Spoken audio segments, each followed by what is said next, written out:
இனிய கீதம் வசந்தராகம் என்றும் உற்சாகமே அன்பு ஒன்றாகிடவே புது வாழ்வின் வழியாகவே ரேடியோ அமெரிக்கா என்றும் உங்களுடன்.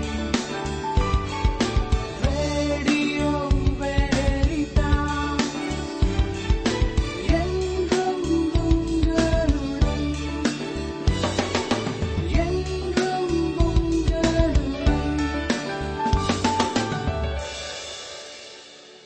அன்புமிக்க தமிழ் வெரிதாஸ் நேயர்களே, உங்கள் அனைவருக்கும் வணக்கம்.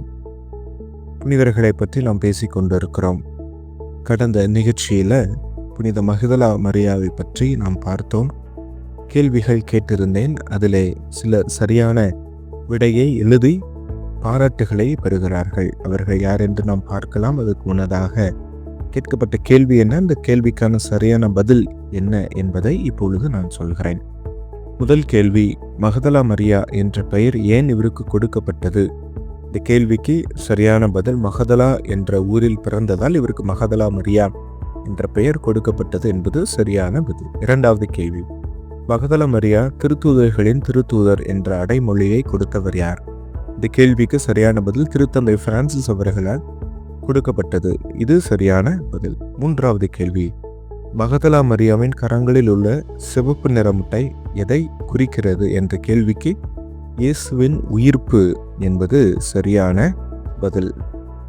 இந்த கேள்விகளுக்கு சரியான பதிலை சொல்லி பாராட்டு பெறக்கூடியவர்கள் திரு ஜி ஞானமுத்து அவர்கள், சுமதி அவர்கள், அடுத்ததாக வினிதா அவர்கள், ஜெயமேரி அவர்கள். இவர்கள் இந்த கேள்விகளுக்கு சரியான பதிலை சொல்லி பாராட்டுகளை பெறுகிறார்கள். நாமும் இவர்களுக்கு பாராட்டுகளை தெரிவித்துக் கொள்வோம். அன்புமிக்கவர்களை, இந்த நாளிலே தாய் திரு அவை புனித லோயலா இன்னாசியாருடைய பெருவிழாவை கொண்டாடி மகிழ்கின்றது. யார் இந்த லோயலா இன்னாசியார்? இவர் திருச்சபைக்கு ஆற்றின பணிகள் என்ன என்பதை இந்த நிகழ்ச்சியில நாம் பேசலாம். அன்புக்குரியவர்களை, புனித லோயலா இன்னாசியார் ஸ்பெயின் நாட்டில் உள்ள லோயாலா என்னும் இடத்தில் 1491 பிறந்தார். இவர்தான் குடும்பத்தில் கடைசி பிள்ளை. இவருடைய குடும்பம் அரசு குடும்பம். எனவே இவர் செல்வ செழிப்பில் எல்லா விதமான இன்பங்களையும் அனுபவித்து வாழ்ந்து வந்தார். இவருடைய கனவெல்லாம் மிகச்சிறந்த போர் வீரராக மாற வேண்டும் என்கிற நினைப்பில் அந்த கனவை நினைவாக்க வேண்டும் என்று சொல்லி கடுமையாக உழைத்தவராக இருந்தார். எனவே அவர் இராணுவத்திலும் சேர்ந்து திறன்பட செயல்பட்டு வந்தார்.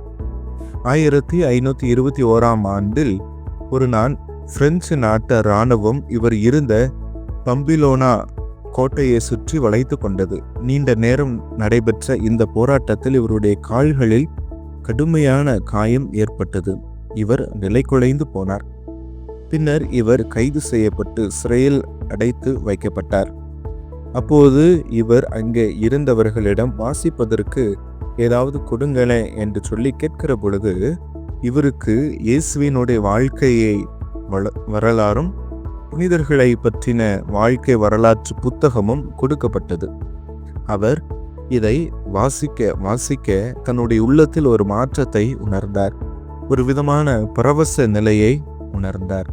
அவர் என்ன நினைத்தார் என்று சொன்னால், இந்த சாதாரண மனிதர்கள் இந்த இயேசுவை பின்பற்றி புனித நிலைக்கு உயர்த்தப்பட்டிருக்கிறார்கள், மறைசாட்சிகளாக மறித்திருக்கிறார்கள் என்று சொன்னால், சாதாரண மனிதர்கள் புனிதர்களாக மாறியிருக்கிறார்கள் என்றால் ஏன் நான் புனிதனாக மாறக்கூடாது என்ற ஒரு சிந்தனை இவருடைய உள்ளத்தில் ஆழமாக பதிந்தது. எனவே நானும் ஒரு புனிதனாக மாற வேண்டும் என்கிற எண்ணத்தில் தன்னுடைய வாழ்க்கையையே மாற்றி விட்டார்.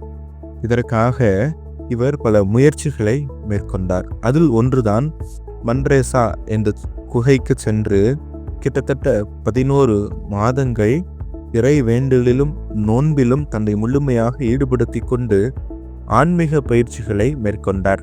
இவர் மேற்கொண்ட ஆன்மீக பயிற்சிகள் அனைத்தும் இன்றைக்கும் பலருக்கு தூண்டுதலாக இருக்கின்றது என்றால் அது மிகையல்ல.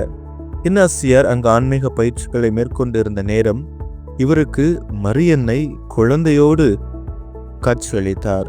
குழந்தை இயேசுவோடு காட்சியளித்தார். இந்த நிகழ்வு இவருடைய வாழ்க்கையை ஒரு மிகப்பெரிய மாற்றத்தை ஏற்படுத்தியது. புனித அன்னசியார் தன்னுடைய ஆன்மீக பயிற்சிகளை முடித்த பின்பாக எருசலேம் நகருக்கு சென்று புனித பூமியை பார்வையிட்டார். அதிலிருந்து இவர் ஆறுதலையும் புதிய தெம்பையும் பெற்றார். பின்னர் இவர் பாரிஸில் நகருக்கு சென்று அங்கு குருத்துவ பணிக்காக தன்னையே பக்குவப்படுத்தி கொண்டார். லத்தீன் போன்ற மொழிகளை கற்றுக்கொண்டு இவர் தன்னை மேலும் மெருகூட்டி கொண்டார். அங்கே இவர் பிரான்சிஸ் சவேரியாரையும் பீட்டர் பேபர் என்ற இளைஞர்களை சந்திக்கிறார். மேலும் 6 இளைஞர்களை சந்திக்கிறார். அவர் அவர்களை கொண்டு இயேசு சபையை உருவாக்குகிறார். இந்த இயேசு சபைதான் இன்றைக்கு உலகெங்கும் பரவி பற்பல பணிகளை செய்து வருகிறது. இந்த சபையை அவர் ஏற்படுத்துவதற்கான நோக்கம் மறைக்கல்வி போதிப்பதிலும் மறைப்போதக பணியை செய்வதிலும் ஒப்புரவு அருள் சாதனைகள் வழங்குவதும் உடல்நலம் குன்றியவர்களை சந்திப்பதும் சிறையில் இருப்பவர்களுக்கு ஆறுதல் கூறுவதுமாக இந்த விருது வாக்குகளோடு தன்னுடைய சபையை தொடங்கினார். அன்புக்குரியவர்களே, இவர் குருத்துவ பயிற்சிகளை மேற்கொண்டு இன்னாசியார் 1538ஆம் ஆண்டு குருவாக மாறினார். அன்புக்குரியவர்களே, இவர் ஏழைகள் மீது எப்பொழுதுமே அன்பு வைத்திருந்தவராக, தன்னை ஏழைகளுக்கு இயேசுவினுடைய பணிக்கு முழுமையாக கையளித்தவராக, கடவுளுடைய அதிமிக மகிமைக்கு என்று சொல்லி எல்லாமே கடவுளுடைய புகழுக்காக இருக்க வேண்டும் என்று சொல்லி செயல்பட்டவராக புனித இன்னாசியார் இருக்கிறார். நமது நாட்டிற்கு வந்து மிகப்பெரிய மாற்றத்தை, கத்தோலிக்க நம்பிக்கையை, இயேசுனா யாரு என்று நமக்கு சொல்லி சென்ற புனித சவேரியாரையே மனமாற்றியவராக புனித இன்னாசியார் இருக்கிறார் என்று சொன்னால் அவருடைய வாழ்வு எத்தகைய தாக்கத்தை ஏற்படுத்தி இருக்கிறது என்பதை நாம் ஆழமாக சிந்தித்து பார்க்க கடமைப்பட்டவர்களாக இருக்கிறோம். அன்புக்குரியவர்களே, திருத்தந்தையினுடைய ஆணையின் பேரில் ரோமை நகரில் பணி செய்ய தொடங்கிய இன்னாசியார் நோயாளர்களை சந்திப்பதும் சிறையில் இருந்தோரை பார்க்க செல்வதும் மறைக்கல்வி கற்றுக் கொடுப்பதுமாக பற்பல பணிகளை செய்தார். தான் செய்த பணிகள் அனைத்தையும் இவர் இறைவனினுடைய அதிமிக ஆட்சிக்கே செய்தார். இப்படி ஓய்வில்லாமல் இறைப்பணி செய்த இன்னாசியார் 1554ஆம் ஆண்டு ஜூலை 31ஆம் நாள் இந்த மண்ணுலகில் இருந்து விண்ணுலகுக்கு பயணம் மேற்கொண்டார். இவருக்கு 1622ஆம் ஆண்டும் புனிதர் பட்டம் கொடுக்கப்பட்டது. அன்புக்குரியவர்களே, இவருடைய வாழ்க்கையில் நடந்த ஒரு காரியம் இவருக்கு ஒரு உந்து சக்தியாக இருந்தது. அது என்ன என்பதை நான் சொல்கிறேன். இந்த பாடலை கேட்டுட்டு வாங்க, நான் சொல்கிறேன்.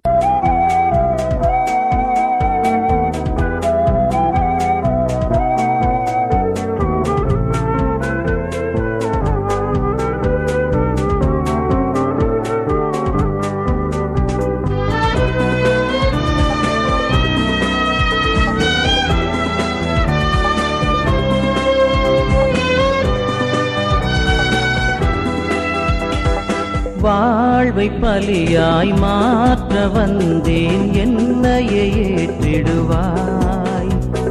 முழு மனதுடனே கையளிக்கின்றேன், காணிக்கை ஏற்றிடுவாய்.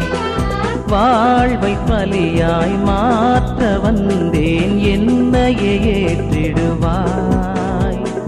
முழு மனதுடனே கையளிக்கின்றேன், காணிக்கை ஏற்றிடுவாய்.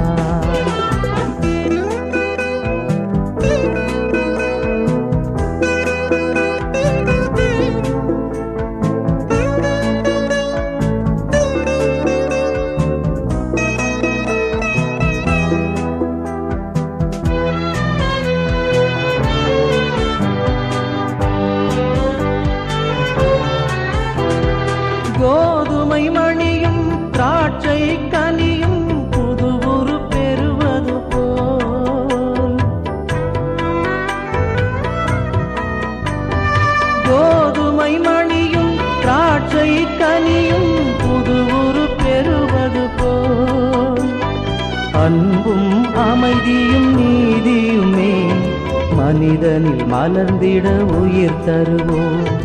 அன்பும் அமைதியும் நீதியுமே மனிதனில் மலர்ந்திட உயிர் தருவோம்.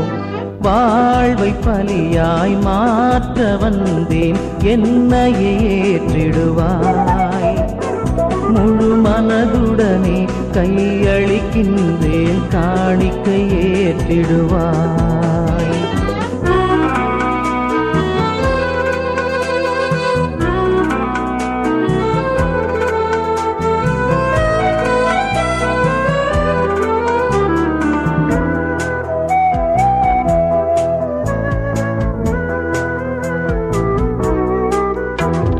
நான் வாழ பிறரும், பிறர் வாழ நானும் தேவை என்றுணர்ந்தேன்.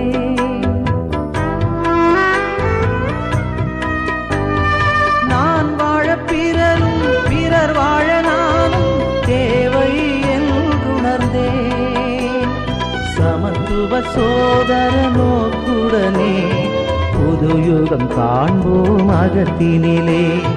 சமத்துவ சோதர நோக்குடனே புது யுகம் காண்போம் அகத்தினிலே.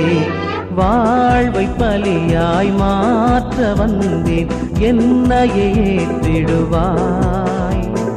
முழு மனதுடனே கையளிக்கின்றேன், காணிக்கை ஏற்றிடுவாய். வாழ்வை பலியாய் மாற்ற வந்தேன், என்னையே ஏற்றிடுவாய். முழு மனதுடனே கையளிக்கின்றேன், காணிக்கை ஏற்றிடுவாய். அன்புக்குரியவர்களே, இவர் இந்த உலகத்தில் வாழ்ந்து கொண்டிருக்கிற பொழுது பெயோகா என்பவரிடம் ஒரு கேள்வி கேட்கிறார்.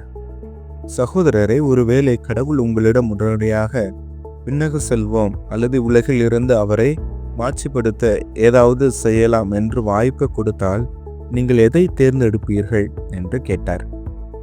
அதற்கு அவர், நான் உடனடியாக விண்ணகம் செல்வேன் என்றார். இந்த கேள்வியை அவர் மீண்டுமாக இன்னாசியரிடமே கேட்டார். இந்த கேள்வி நான் உங்களிடம் கேட்கிறேன், நீங்கள் என்ன பதில் சொல்வீர்கள் என்று கேட்டதற்கு, நான் இந்த மண்ணுலகில் இருந்து கடவுளுடைய திருவுளத்தை நிறைவேற்றுவேன். ஏனென்று சொன்னால் நான் கண்டிப்பாக விண்ணகம் செல்வேன், என்னுடைய ஆன்மாவை கடவுள் நிச்சயம் பாதுகாத்து கொள்வார் என்ற பதிலை கொடுத்தார். அன்புக்குரியவர்களே, புனித இன்னாசியார் கடவுள் மீது ஆழ்ந்த நம்பிக்கையுடையவராக, நான் என்ன செய்தாலும் அது கடவுளுடைய மகிமைக்காகவே இருக்கும் என்று தன்னுடைய வாழ்நாள் முழுவதும் கடவுளை மாட்சிப்படுவதற்காக வாழ்ந்தார் என்றால், நாமும் இவருடைய விழாவை இன்றைக்கு கொண்டாடுகிறோம் என்றால், நாம் செய்யக்கூடிய ஒவ்வொரு சின்ன காரியமும் கடவுளினுடைய அதிமிக மகிமைக்கே, கடவுளுடைய திருவுளத்திற்கே நான் செய்கிறேன் என்ற மனநிலை நமக்கு வேண்டும் என்பதை இவர் நமக்கு கற்றுத்தருகிறார். அன்புக்குரியவர்களே, புனித லோயலா இன்னாசியாரை வணங்கக்கூடிய நாமும் இவரை போல நான் என்ன செய்தாலும் எது செய்தாலும் அது கடவுளுடைய அதிமிக மகிமைக்கே என்ற சிந்தனையில் செய்வோம். இதனால் ஆண்டவருடைய ஆசிரை நாம் பெற்றுக்கொள்வோம். கேள்விகளுக்கு போலாமா?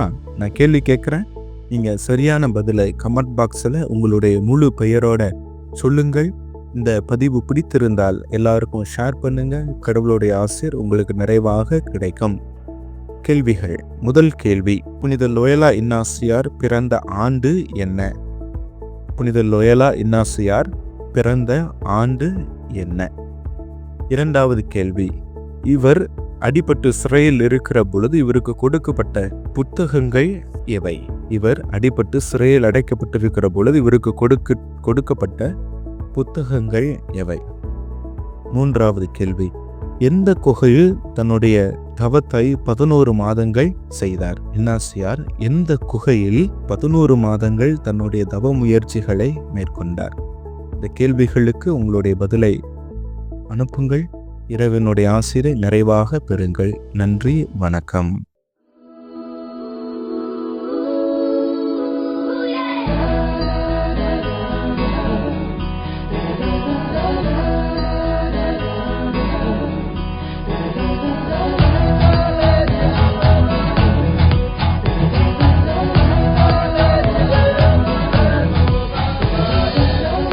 மனதினில் பேச காதில் இசைக்க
ரேடியோ வெரிதாஸ் தமிழ் சேனல்ல இருக்க மேலும் பல வீடியோக்களை பார்க்க லைக் பண்ணுங்க, ஷேர் பண்ணுங்க, சப்ஸ்கிரைப் பண்ணுங்க. மறக்காம பெல் ஐக்கனை கிளிக் பண்ணிடுங்க.